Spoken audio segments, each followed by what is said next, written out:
E aí, vivente, certamente morrerás.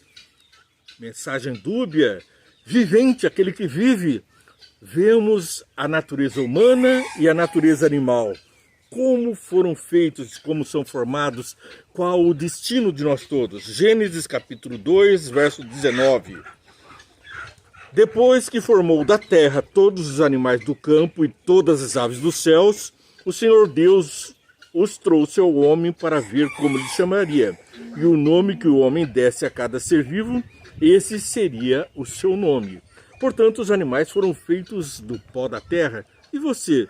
E eu? Bem, Gênesis 2, verso 7, aqui está a explicação. Então, o Senhor Deus formou o homem do pó da terra. Portanto, todos os seres vivos, nós animais e nós homens, que fomos feitos à imagem e semelhança de Deus, conforme está em Gênesis capítulo 1, versos 27, criou Deus o homem à sua imagem, a imagem de Deus os criou, homem e mulher os criou à imagem de Deus, fomos feitos. Mas de que substância? Do pó. Os animais, Deus falou e eles apareceram da terra, surgiram os animais. Assim também nós vemos como lá dos piolhos no Egito surgiram do pó da terra. Agora o homem tem uma característica a mais. Foi feita a imagem e semelhança de Deus e não foi apenas o sopro. Deus formou o homem do pó da terra e soprou em suas narinas o fôlego da vida. E o homem se tornou um ser vivente. Portanto, ali estava o boneco de barro, uma escultura primorosa feita pelo próprio Deus, mas inerte, sem vida. Quando, todavia, Deus sopra o fôlego da vida, então comunica vida àquele boneco. E ele agora passa a ser uma alma vivente. Portanto, nós não temos algo dentro de nós que é uma alma. Nós somos o pó da terra, mas o fôlego de vida vindo de Deus. E isso nos faz um ser vivo, uma alma vivente.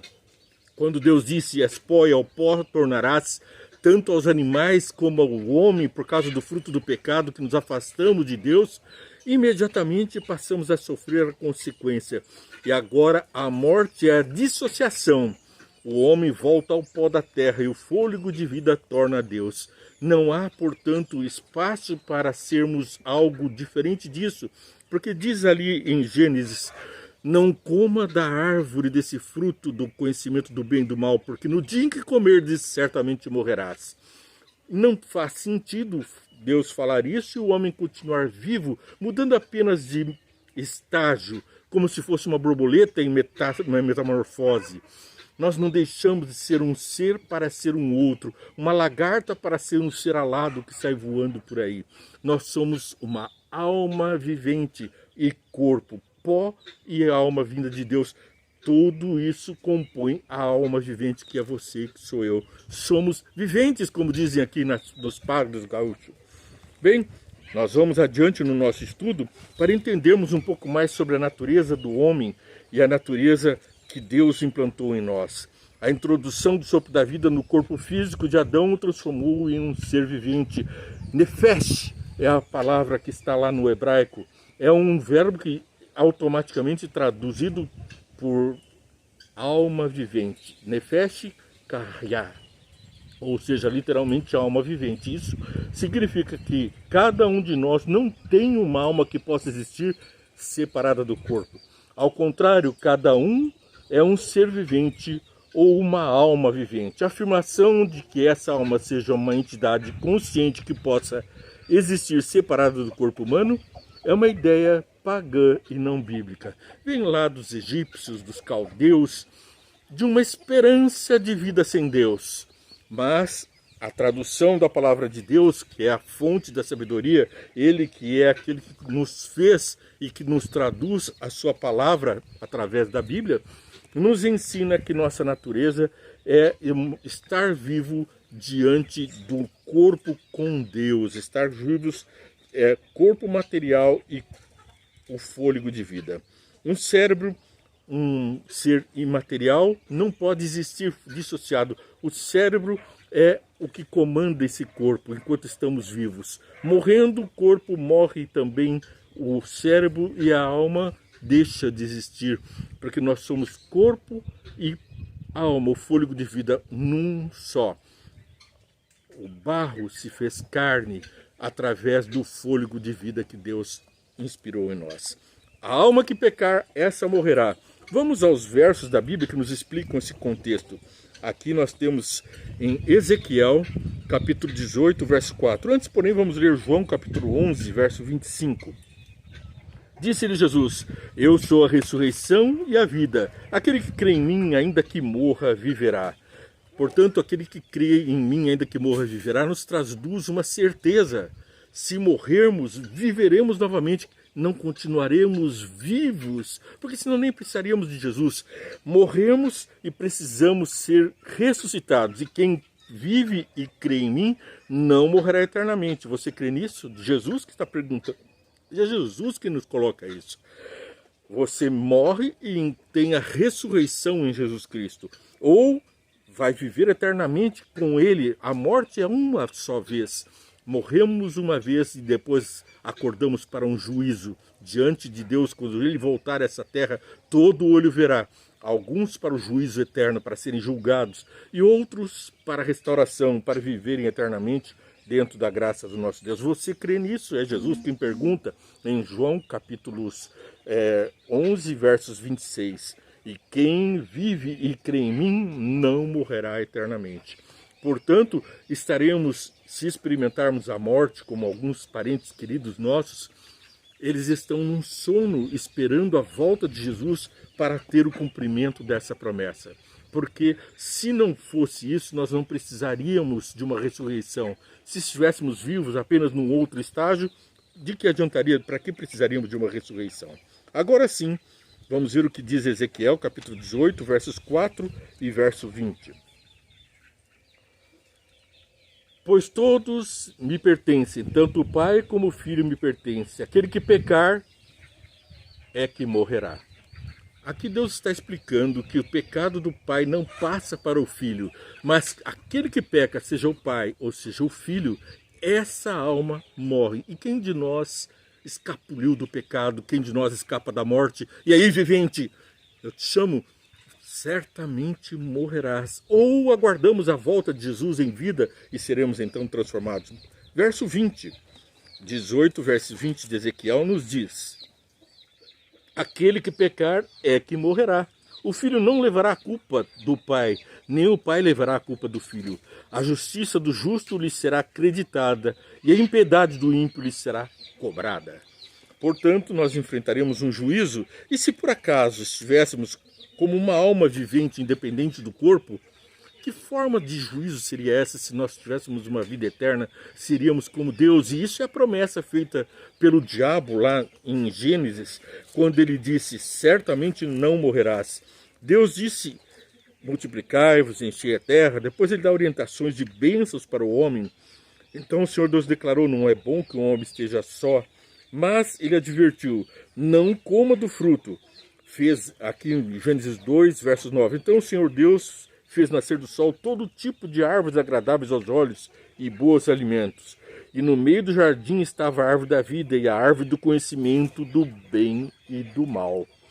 A árvore do conhecimento do bem e do mal, que é aquela que a erva viu e pareceu agradável ao paladar e atraente aos olhos, está lá em Gênesis 3, 6, e para obter discernimento. Bom, mas Deus disse: não toque, não se aproxime. Aqui, o Senhor Deus colocou o homem no jardim do Éden para cultivar para cuidar dele e cultivá-lo. Verso 15 e verso 16 do capítulo 2 de Gênesis. E o Senhor Deus ordenou ao homem: coma livremente de qualquer árvore do jardim, mas não coma da árvore do conhecimento do bem e do mal, porque no dia em que dela comerdes, certamente você morrerá. Mas Satanás vem com uma outra promessa.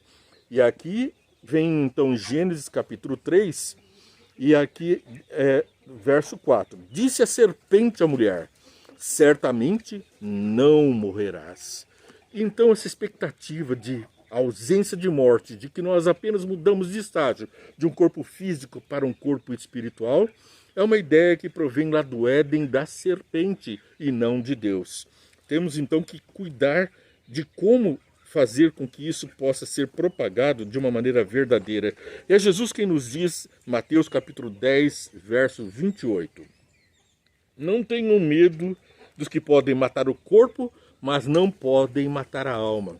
Antes tenham medo daquele que pode destruir tanto a alma como o corpo no inferno. Bom, aqui a expectativa é nós sermos ressuscitados e termos nova vida com o corpo restaurado em Jesus. E agora vamos ver o que Paulo nos diz lá em Romanos capítulo 5, verso 12. Portanto, da mesma forma como o pecado entrou no mundo por um homem, e pelo pecado a morte, assim também a morte veio a todos os homens, porque todos pecaram. Pois antes de ser dada a lei, o pecado já estava no mundo. Então nós vemos aqui uma expressão verdadeira. Aqueles que pecam, morrem. E como o pecado entrou através de Adão e de Eva, nós vemos então aqui a necessidade de, por um homem, vir também a salvação e a redenção. Bom, Eclesiastes capítulo 3, versos 19 e 20. O destino do homem é o mesmo do animal, o mesmo destino os aguarda. Assim como morre um, também morre o outro. Todos têm o mesmo fôlego de vida. Todos têm, portanto, o mesmo espírito, que é também a palavra que está traduzida aqui, é tanto o espírito como fôlego de vida, pneuma. Pneuma de pneumonia, de pneu, cheio de ar. Deus soprou, ficamos cheios de ar e passamos a respirar. O verbo hebraico é pneuma, de conhecida expressão aqui na nossa língua, muito utilizada. Bom, capítulo, ao vermos aqui 19, verso 20 também. Eclesiastes 3, verso 20. Vamos ver. Todos vão para o mesmo lugar, vieram do pó, e ao pó todos retornarão. Portanto, nós enchemos de esperança, mas com uma certeza de que somos pó, tanto quanto os animais. Por isso o cordeirinho foi o primeiro ser vivo a perder a vida. Adão teve que sacrificar aquele animal e vê-lo morrendo, e vê-lo tornando-se pó. Aquele sangue correndo, aquele desespero da morte, era um desespero do animal. E era um desespero do homem, e a nossa esperança é Jesus que transforma todas essas coisas. Isaías 40, versos 1 até o verso 8. Consolem, consolem o meu povo, diz o Deus de vocês. Encorajem a Jerusalém e anunciem que ela já cumpriu o trabalho que lhe foi imposto. Pagou por sua iniquidade e recebeu da mão do Senhor em dobro todos os seus pecados. Uma vez clama: no deserto preparem um caminho para o Senhor, façam no deserto um caminho reto para o nosso Deus. Todos os vales serão levantados, todos os montes e colinas aplainados, os terrenos acidentados se tornarão planos, as escarpas serão niveladas. A glória do Senhor será revelada e juntos todos a verão, pois o Senhor é quem fala.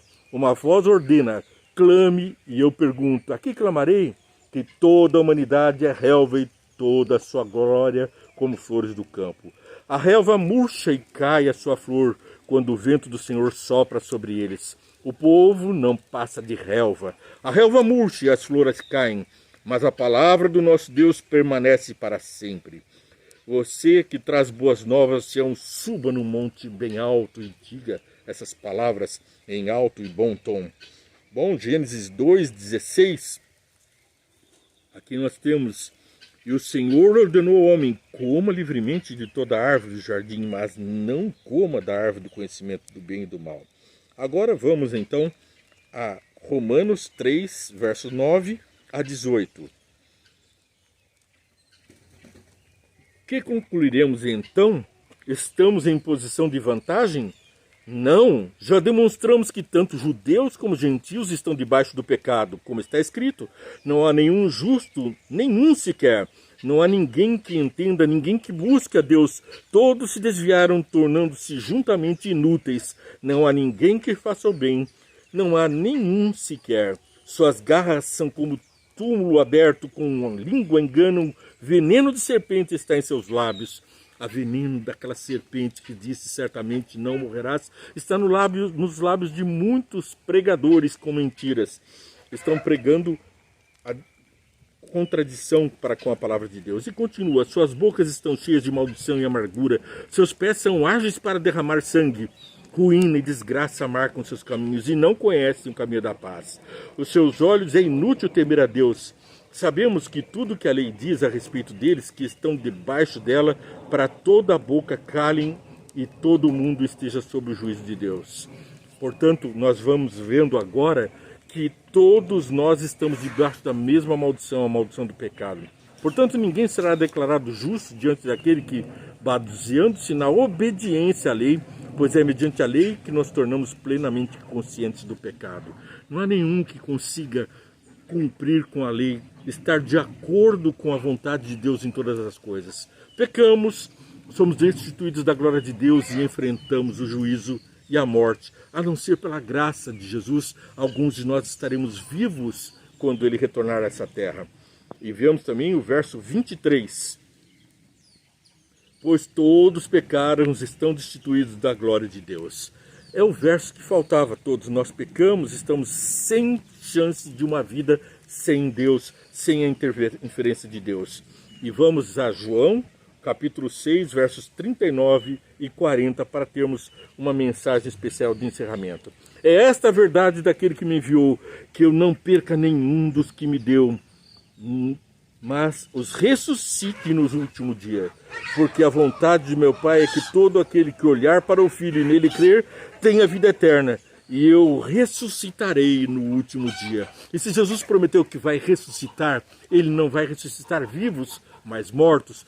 Portanto, uma vez que os mortos, o corpo se dissocia, o fôlego volta a Deus e o pó torna a terra. Isso vamos ver na sequência dos programas ainda nessa semana de Vê e Entende. Você vê e entende. Compartilha. Hashtag Vê e Entende para você seguir, compartilhar e estar junto conosco cumprindo a vontade do Pai. Vamos orar?